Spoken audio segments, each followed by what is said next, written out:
সর্বেন্দ্রর চোখ হঠাৎ আমার চোখে পড়ল। আমি কাঁদছি। সর্বেন্দ্র দেখলেন, দৃষ্টির গভীরে যেন অনুনয়।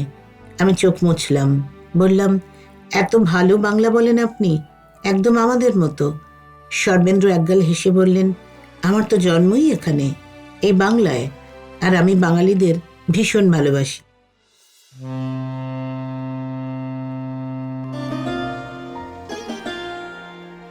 মনের বন্দরে দাঁড়িয়ে নোয়ার গল্প জাহাজ এখন শুধু গল্পের সাগরে পাড়ি দেওয়ার অপেক্ষা। এই ছাড়লো গল্প জাহাজ, উঠে পড়ুন শিগগিরই। রকমারি গল্পের 7 সমুদ্র পেরিয়ে চলুন আমরা যাই অনন্য এক আনন্দ সাগরে। নোয়ার গল্প জাহাজ। সর্বেন্দ্রকে আমি আজও দেখেছিলাম, কিন্তু তার সঙ্গে নতুন করে আলাপ হলো গুরুজির বাড়িতে। গুরুজির কাছে আমি নাচের তালিম নিতে গিয়েছিলাম। সর্বেন্দ্র আসতো। আমি আমার সারা জীবনে সর্বেন্দ্রর মতো এমন উপকারী, এমন ভদ্র, এমন বিনয়ী, এমন বিশাল হৃদয় মানুষ আমি খুব কমই দেখেছি।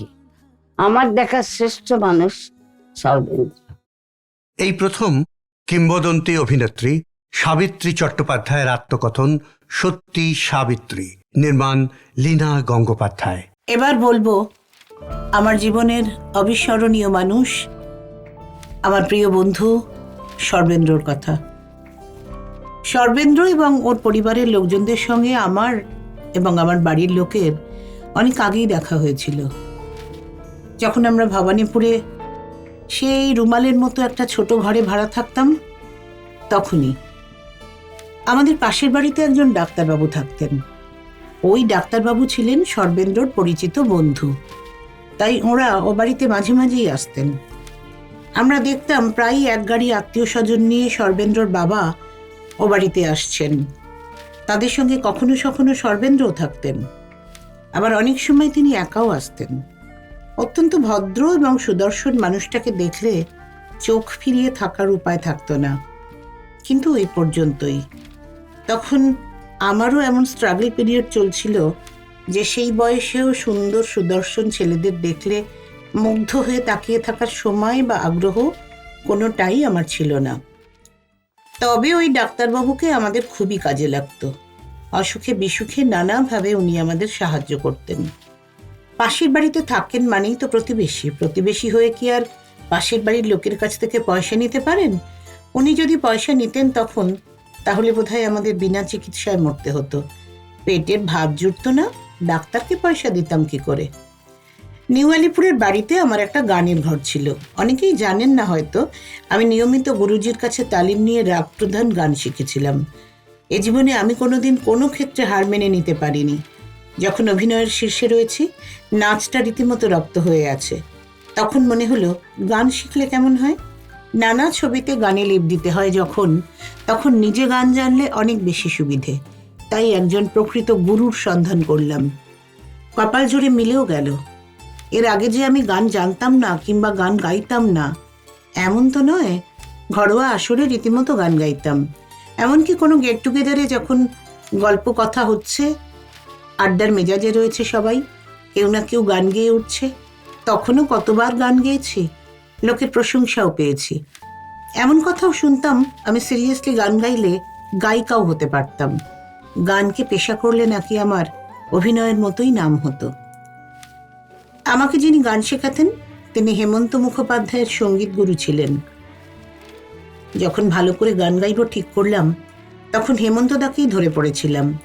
আবদার করেছিলাম আমার একজন সঙ্গীত গুরু চাই, যার কাছে আমি গানের তালিম নিতে পারি।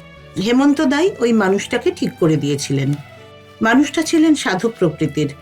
গান শেখাতে শেখাতে এমন বিভোর হয়ে যেতেন যে ঘন্টার হিসেব থাকতো না। কিন্তু আমি তো ভেতরে ভেতরে ছটফট করতাম, আমার যে সবটাই ঘড়ির কাঁটায় বাঁধা। গুরুজি বলতেন, বেটি, তোর গলায় দানা আছে, মন দিয়ে গান শিখলে তুই অনেক দূর যেতে পারবি। গুরুজিকে আমি কখনো বলিনি যে অনেক দূর যাওয়ার জন্য নয়, নিজের মনের শান্তির জন্য আমি গান শিখতে চাই। আসলে আমার জীবনটা তখন এতই ফাঁকা হয়ে গিয়েছিল যে সবসময় কিছু না কিছু আঁকড়ে ধরতে চাইতাম। গানও আমার তেমন আঁকড়ে ধরে থাকার মতোই একটি সঙ্গী হয়ে উঠছিল দিন দিন। একদিন তানপুরা বাজিয়ে গান করছি, একটু পরেই গুরুজি আসবেন তালিম দিতে। শুটিং থাকে বলে নিয়ম করে গান নিয়ে বসা হয় না, তাই গুরুজি আগের দিন যা শিখিয়ে দিয়েছিলেন তা একবার প্র্যাকটিস করে নিচ্ছিলাম। গানটা ছিল বাজু বন্ধ খুলি খুলি যায়। গান যখন শেষ হলো তখন গুরুজি সাধু সাধু বলে উঠলেন। আমি চমকে দেখি দরজার বাইরে গুরুজি দাঁড়িয়ে, গুরুজির চোখে জল। ঘরে এসে আমার মাথায় হাত রেখে সেদিন অনেক আশীর্বাদ করলেন। আমি প্রণাম করলাম। এই গুরুজি যেন বাবার মতো হয়ে উঠছেন দিন দিন। উনি যখন আমার মাথায় হাত রেখে আশীর্বাদ করেন তখন মনে হয় যেন বাবাই আমার মাথায় হাত রেখেছেন। আসলে আমিও হয়তো এভাবেই নানা জনের মধ্যে আমার বাবাকে খুঁজে পেতে চাইতাম। এরকমই একদিন গানের তালিম নিচ্ছি, এমন সময় আমার সঙ্গে যিনি তবলায় সহযোগিতা করতেন তিনি আর একজন সুদর্শন যুবককে সঙ্গে করে নিয়ে এলেন।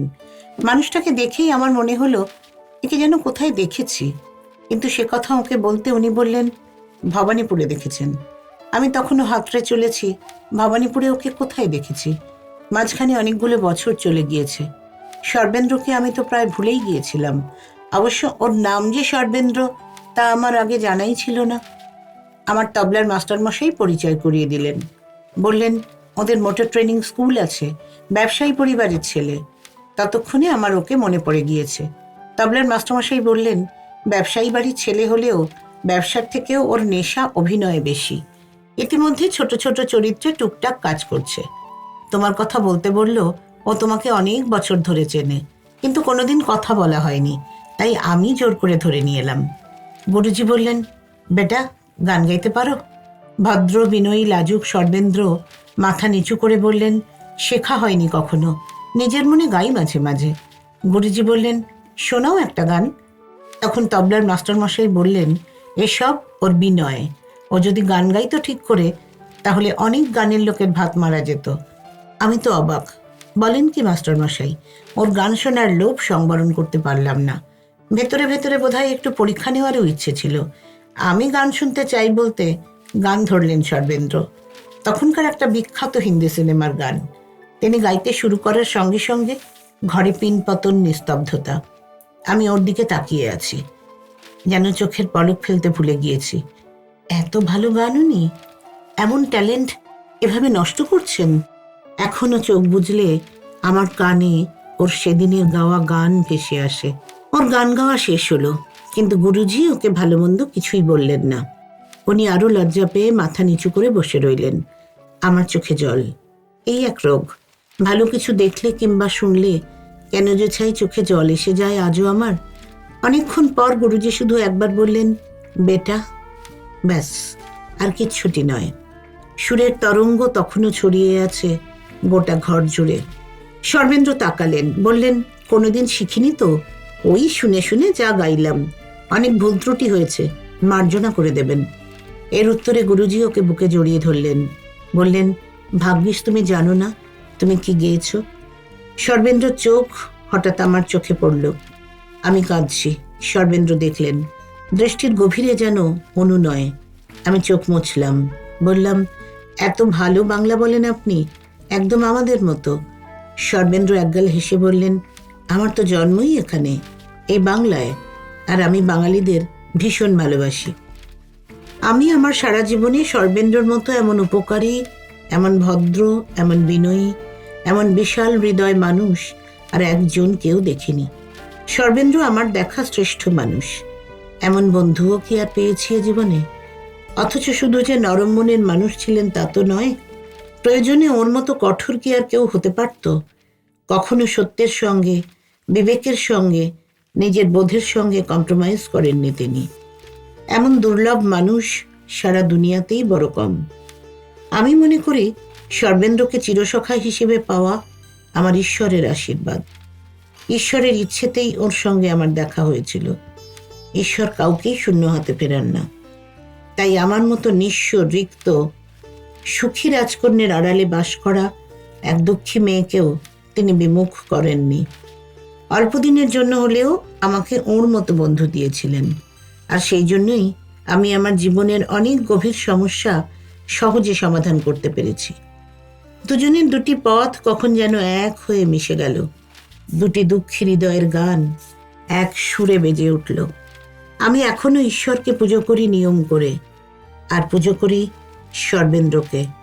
ওর ছবিতে ফুল না দিয়ে আমার একটা দিনও কাটে না। ঈশ্বরকে চোখে দেখিনি, ওকে দেখেছি।